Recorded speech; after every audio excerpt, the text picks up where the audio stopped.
Sing larang mudik ki ya sapa?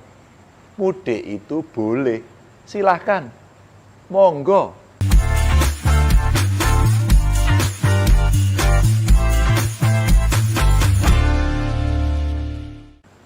Menjelang Lebaran ini, pasti banyak yang merasa jengkel dan sambat. Kenapa? Mudik yang adanya hanya setahun sekali itu kok dilarang lagi. Mungkin jenengan, koncon jenengan, ada yang grundel. Kalau di berita itu kan pemerintah ngakunya penanganan COVID sudah baik, sudah bagus, kasusnya menurun terus. Lah begitu mau Lebaran kok malah mudik dilarang. Padahal kemarin kan sudah ada yang disuntik vaksin sampai 2 kali loh. Lah terus apa sebenarnya faedahnya disuntik vaksin kalau pulang ke rumah saja dibatasi? Ada juga koncon jenengan, ya Masya Allah, galaknya minta ampun.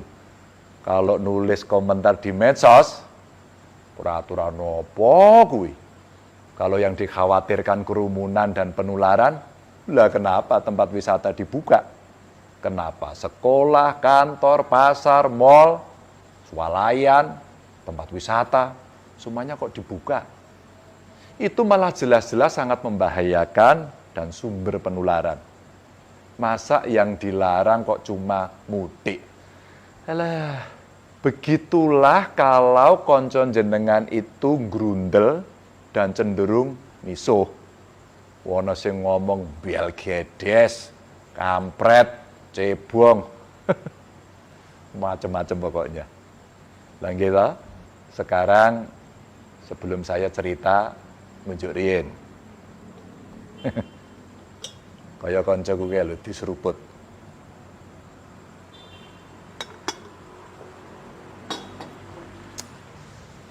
Nah, kalau sudah minum gitu kan pior, padang pikirannya. Enak diajak ngomong, penak diajak rembugan. Jadi begini, sing larang mudik ki ya sapa? Mudik itu boleh, silahkan, monggo. Ajak anak, istri, saudara, atau siapapun untuk mudik.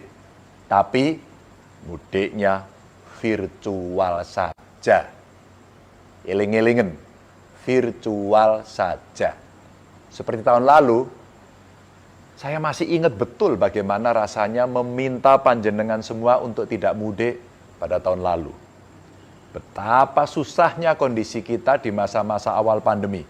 Setiap hari selalu saja ada saudara-saudara kita yang masuk rumah sakit. Hampir setiap jam ambulan berseliweran di jalan. Penggali kubur bekerja siang malam.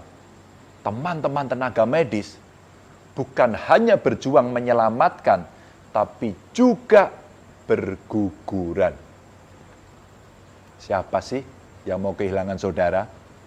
Siapa yang rela kehilangan orang tua? Kita ini sangat berpotensi jadi penyebab kematian 1, 2, puluhan, bahkan ratusan nyawa. Ini bukan soal tradisi atau agama, bukan soal suku atau negara, tapi menyelamatkan 1 nyawa saudara kita jadi jauh lebih penting dari segalanya. Masih ingat nggak kata Gus Dur? Di atas politik itu ada kemanusiaan. Saya mau nambahi, di atas politik, tradisi dan kebudayaan itu ada kemanusiaan. Dan berdiam diri, tidak bepergian, tidak pulang kampung, adalah laku kemanusiaan kita saat ini. Ya, kita hanya cukup berdiam diri di rumah untuk tidak memperumit masalah di tengah wabah. Mungkin jenengan pernah dinasehati simbah buyut. Nduk, wong urip iku aja nggugu karepe dhewe.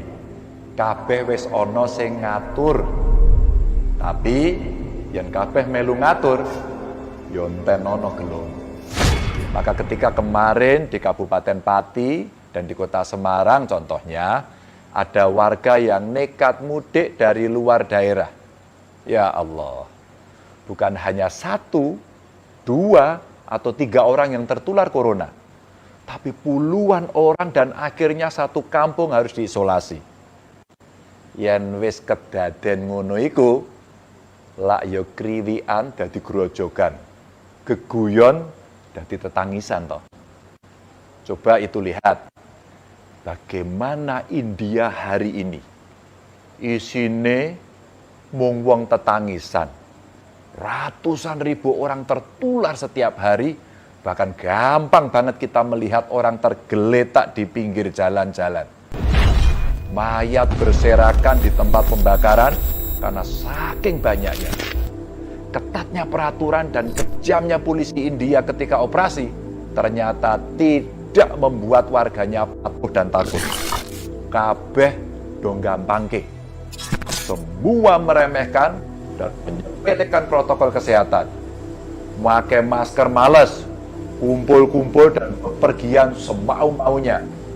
Dan yang lebih ngegirisi, 3 juta orang di sana justru berkumpul tumplek-blek dadi siji menggelar acara tradisi di Sungai Gangga. Anda tahu akibatnya? India sekarang ngeri sekali.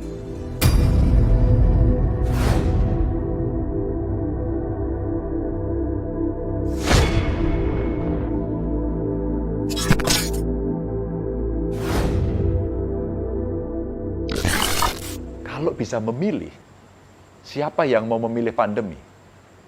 Maunya kita ya hidup tentrem, aman, sentosa. Bergas waras, wiris, rezeki banyak, halal dan barokah. Tapi kan yang ngatur kehidupan bukan kita. Kita ini kan sak dermo mampir ngombe, disangoni awak, ati lan pikiran. Makanya ayo jogo awake dhewe lan sedulur-sedulur. Gunakan hati lan pikirane. Kita kan sudah tahu apa yang mesti kita perbuat di masa pandemi ini agar semua sehat dan selamat. Kalau hati dan pikiran kita sudah tahu bahwa mudik itu akan menimbulkan kerumunan dan berpotensi sangat besar menularkan corona, ya ayo kita tinggalkan. Godaan untuk menentang pasti ada. Tapi ayo kita lawan biar semua aman. Ini adalah saat yang tepat untuk kita bisa segera keluar dari pandemi. Dibanding awal tahun lalu, kasus penularan di negara kita sudah menurun. Vaksinasi juga terus dipercepat. Jenengan semua juga tidak perlu polisi India untuk tertib protokol kesehatan. Usaha-usaha kita sebenarnya membuat pandemi di negeri ini sudah menuju titik akhir. Nah, ketika titik akhir pandemi sudah di depan mata, masa kita mau berputar lagi atau bahkan berjalan mundur menuju titik awal pandemi? Jangan sampailah rekasan dewe selama ini ambruk justru karena perilaku kita sendiri. Maka Bapak Ibu, sedulur-sedulurku semua, kalau kangen sama yang di rumah, video call saja. Lebaran ini kita sungkem virtual. Kalau mau ngasih THR, langsung wus, transfer. Yang penting, jenengan sehat. Yang paling penting, Bapak Ibu, keluarganya panjenengan semua di kampung, sehat. Kita semua kan sudah saling mengerti. Kahanane memang nembe kaya ngene, pagebluk, ora iso diselak, yo ora iso dipenggak. Jadi, jenengan jangan berprasangka macam-macam tentang larangan mudik ini. Menghilangkan tradisi lah, menghalangi silaturahmi lah, mematikan usaha warga, atau prasangka buruk lainnya. Tidak. Keselamatan jenengan, keselamatan kita di atas semuanya. Keputusan ini memang membawa madarat. Tapi itu adalah madarat yang paling ringan dari sekian madarat yang ada. Semoga cukup 2 kali puasa, 2 kali lebaran, kita tidak pulang. Jaga diri panjenengan, baik-baik. Jika keluarga panjenengan di kampung ada masalah, boten usah khawatir. Insya Allah, biar saya yang ngurus. Untuk sedulur-sedulurku, kepala desa, ketua RW dan RT, ayo, jogo tonggo gerak lagi. Pos penjagaan kampungnya dihidupkan lagi. Data setiap pendatang, suhu tubuhnya dicek, semprot dengan disinfektan. Sediakan tempat cuci tangan. Siapapun yang masuk ke kampung kita wajib pakai masker. Sekali lagi, wajib. Tidak ada pendatang atau tamu yang terindikasi.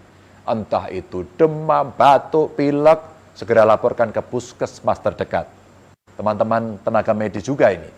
Ayo, kencangkan lagi ikat pinggang, kita siaga agar tidak kecolongan. Jika usaha kita bisa terus seperti itu, saya hakul yakin, insya Allah Lebaran tahun depan kita semua bisa kumpul keluarga dengan bahagia. Bapak Ibu yang sangat saya hormati, ngoten nggih? Terima kasih, matur nuwun. Sabar mboten sah mudik dan selalu jaga kewarasan.